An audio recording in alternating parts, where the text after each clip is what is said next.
तुम सोगुसो हो ना? हाँ, रामपुर शहर की रखेल की बेटी हूँ मैं, सोगस। मुझे पहचानती हो? पहचानी तभी तो लेके आई मैं तुम्हें यहाँ पर। रोड पे मार खाए हुए किसी को भी यहाँ पे लेके आऊं तो ये घर नहीं हो पाएगा। चित्तूर का पूरा शहर तुम्हारी सुंदरता के बारे में बात करती है। तुम कितनी अच्छी थी। अब क्या हुआ तुम्हें? सीना ताना के मरने के बाद हम वहां पर रह नहीं सके। मेरे नाम की जितनी भी जायदाद थी उसे बेच के मैं और माँ यहाँ पे आ गए। यहाँ पे राम रमेश ऐसे नाम के बहुत सारे लोग आने लगे। हम लोग से संभाले नहीं गए। मैं भी उसी काम पे लग गई। उनका नाम रोशन करेंगे लगा तो माँ भी चल बसी। हम्म, माँ जैसे बच्चे और धागा जैसे साड़ी, मेरे पिताजी बोलते ही रहते थे। तुम्हारे पिताजी बोलते ही याद आता है, उनके जाने के बाद हमारे शहर का मंदिर तो सुनसान हो गया।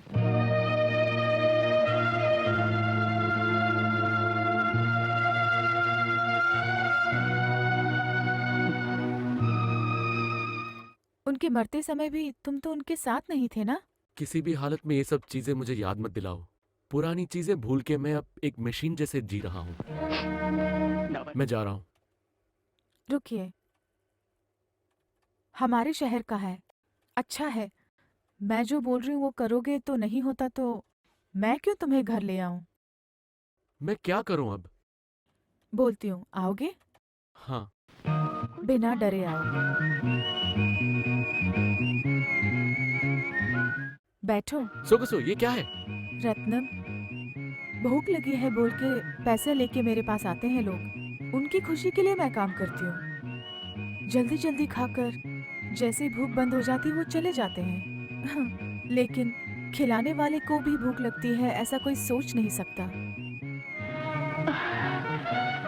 अब से मेरी भूख मिटाना तुम्हारा काम है। तुम्हें कोई परेशानी के बिना तुम यही रह जाओ ना। उठो। तो उसका मतलब मैं तुम्हारी रखेल बन के रहूं? ये कैसा नया शब्द हाँ, है? जब आदमी औरत को रखता है तब रखेल हो जाती है ना। जब तुम मुझे रखती हो तब मैं भी तुम्हारा रखेल बन जाऊंगा ना। नहीं, शादी कर ले। अच्छा, बैठो। शादी स्वर्ग में निश्चय होके बेडरूम में शुरू होना चाहिए। तुम तो स्टार्टिंग में ही खत्म करने की सोच रहे हो। रत्नम, हे, अगर तुम्हें शादी करने के लिए मैं मंडप में बैठूं तो जमीन फटेगा, आसमान गिरेगा और आग भी बुझ जाएगा। जा रहा हूं।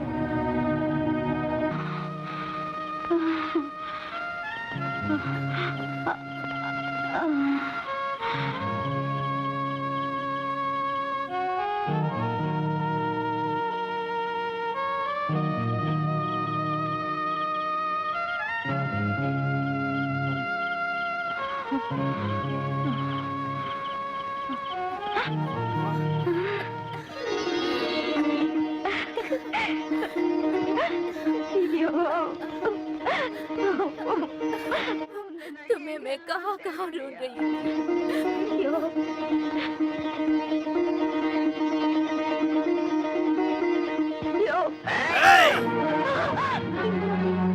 चल। बेटा, वो कस्तूरी का घर कहाँ है? वो जाली जो लगा है वही घर है। शुक्रिया।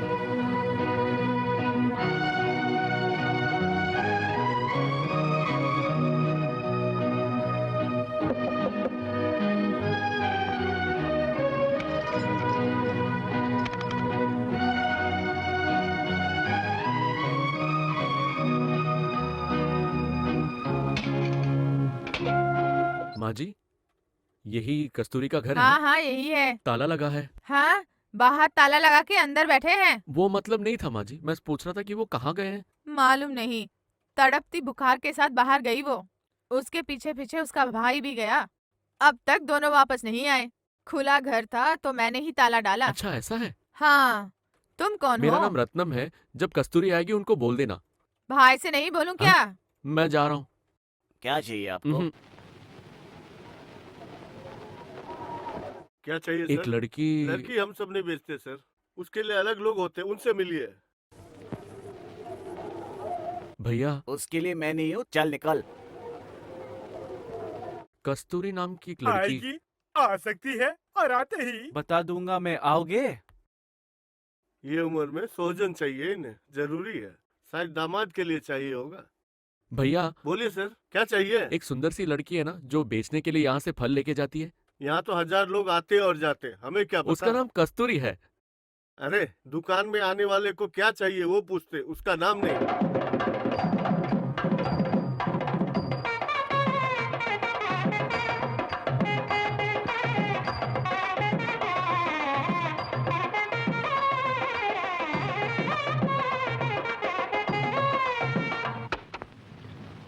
Fantastic. Who played this? तिरुवोडुदुरई Rajaratnam Pillai. Oh, jeez. मैं बहुत इंस्ट्रूमेंट्स प्ले करता हूँ, पर ये सुन के मुझे सीखने का बहुत मन कर रहा है। क्या आपके शॉप में इंस्ट्रूमेंट है? Oh yes, 1 minute. This is the instrument. Oh, very nice. क्या आप इसको प्ले कर सकते हैं? थोड़ा बहुत आता है। प्लीज। Sure.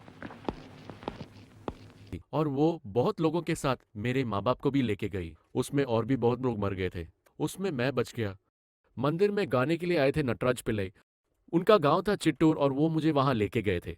उन्होंने मुझे अपने बेटे जैसे पाला। मुझे एमए तक पढ़ाया उन्होंने। Oh, he's really a great man.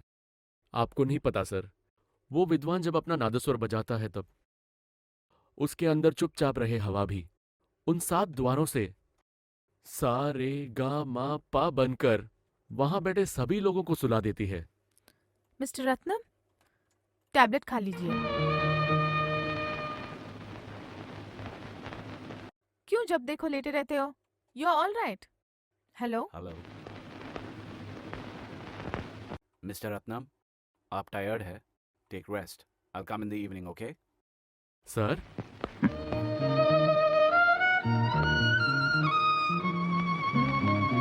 Tell me.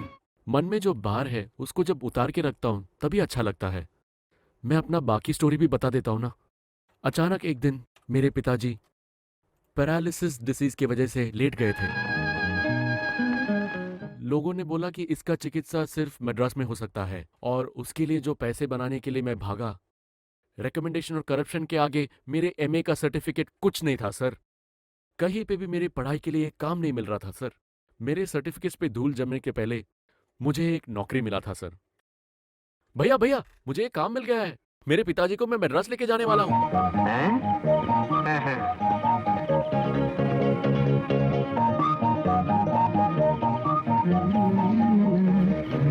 अरे भैया भैया, मुझे एक काम मिल गया है। मेरे पिताजी को मैं मद्रास लेके जाने वाला हूँ। मद्रास? हाँ वहाँ पे देख।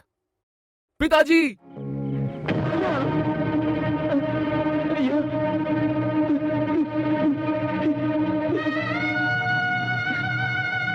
6 साल की उम्र में प्रकृति ने मुझे अनाथ कर दिया। अब मेरा पढ़ाई और मेरा डिग्री उसने मुझे अनाथ कर दिया है। मेरे एमए के वजह से मैंने सोचा कि मैं बड़ा काम ही करूंगा। मैं बस ऑफिस में फैन के नीचे बैठ के फाइल से काम करके पैसे बनाने का सोच रहा था, पर ऐसे नहीं सोचा कि जो भी काम मिलेगा उसको लेना चाहिए।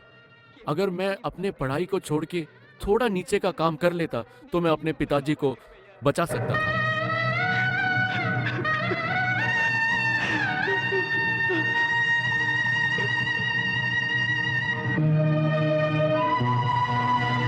पिताजी, जब ये पढ़ाई किसी चीज का काम नहीं है तो ये पढ़ाई मुझे क्यों चाहिए?